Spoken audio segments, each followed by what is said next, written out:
Dans le monde viticole, une nouvelle menace plane. Les États-Unis envisagent de relever les taxes douanières sur plusieurs produits européens, en ligne de mire, le vin et le champagne. À l'origine, un conflit commercial dans le différend autour des aides publiques accordées à Airbus, que les États-Unis considèrent comme une concurrence déloyale. En réponse, Washington menace d'alourdir les droits de douane sur une série de produits, dont les bouteilles de vin français. À colomber les deux églises, ce vigneron n'est pas inquiet.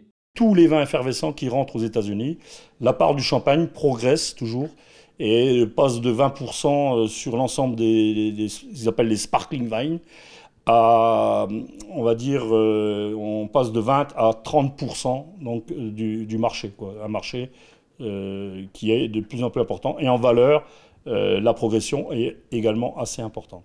Une pression supplémentaire pour les vignerons, déjà très attentifs à la météo. Au mois de mai, la crainte des gelées tardives est bien réelle. Alors pour cette menace américaine, c'est une incertitude de plus à gérer. Pourtant, Jean-Jacques veut rester optimiste. Pour lui, pas de crainte à avoir. Les viticulteurs de nos tailles ne sont pas concernés. Nous avons des difficultés. Le marché américain est un marché très protectionniste et nous ne pouvons pas y mordre. J'ai expédié 6 bouteilles pour une petite grand-mère de Langres, que sa petite fille est dans le Michigan. Le colis m'a été retourné et je suis obligé de passer par un importateur agréé pour pouvoir rentrer à nouveau ce colis.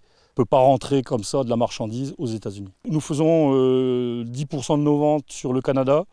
Peut-être qu'il y aura des incidences au niveau du Canada, mais qui seront beaucoup moindres, je pense, que les États-Unis. Mais on va dire que c'est une situation économique nouvelle à nos yeux qui apparaît. On va vivre, je pense, une ère nouvelle dans le commerce international. Si les négociations internationales échouent, les conséquences pourraient être lourdes. En 2023, les exportations françaises de vin vers les États-Unis représentaient plus de 1,5 milliard d'euros selon les données de Business France. De façon plus locale, les États-Unis sont le 3e pays d'export pour le Grand Est, d'après les chiffres communiqués par les douanes.